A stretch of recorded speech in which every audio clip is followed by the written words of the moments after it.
कहानी की शुरुआत एक निहायत खुशहाल घर से होती है, जहां एक माँ थी, एक बाप था और उनके 5 बेटे और 5 बेटियां थीं। घर में मोहब्बत और तरबियत का राज था। एक दिन बाप ने आंगन में एक नन्हा सा पेड़ लगाया और कहा, मेरे बच्चों, जब तक तुम इस पेड़ की जड़ों की तरह जुड़े रहोगे, हरे भरे रहोगे। माँ बाप ने बच्चों को जिंदगी जीना सिखाया। बाप ने बेटों को बिजनेस सिखाया ताकि वो अपने पांवों पर खड़े हो सकें, और माँ ने बेटियों को घर संभालना सिखाया ताकि वो घर को जन्नत बना दें। साथ ही बेटियों को मदरसा और बेटों को तबलीग भेजा गया ताकि दुनिया के साथ दीन भी मजबूत रहे। वक्त गुजरा, बच्चे जवान हुए। बेटों ने बाप का बिजनेस संभाल लिया और बेटियों ने घर को रौनक बख्शी। फिर वो दिन आया जब धूमधाम से बेटों के सर पर सेहरा सजा और बेटियों की डोली रुखसत हुई। माँ बाप का सीना फखर से चौड़ा हो गया। सब कुछ मुकम्मल था, मगर शादियों के बाद बच्चे अपनी जिंदगी में ऐसे उलझे कि माँ बाप अकेले पड़ गए। जिन्होंने इस भरे पूरे घर को बनाया था, आज वही तन्हा रह गए। अब बस इंतजार था और खामोशी थी। और फिर वक्त का पहिया रुका।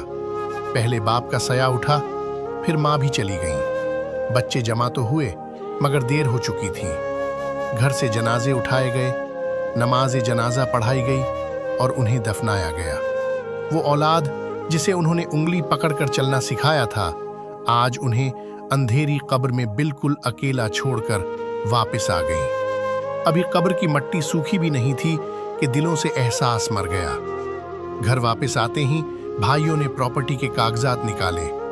सबसे पहले अपनी ही बहनों को बाप की जायदाद से बेदखल कर दिया और घर से निकल जाने को कहा। और फिर 5 भाइयों ने कहा, हम 5 हैं, सारी दौलत आपस में बांट लेते हैं। उन्होंने तिजोरी खाली की, जमीन और दुकानें आपस में बराबर बांट ली। लेकिन लल्लच का पेट कहाँ भरता है। सारी जायदाद बराबर बांटने के बाद भी उनकी नीयत खराब हो गई। एक भाई ने कहा, ये दुकान मुझे चाहिए थी। दूसरे ने कहा, ये हिस्सा तेरा नहीं, मेरा है।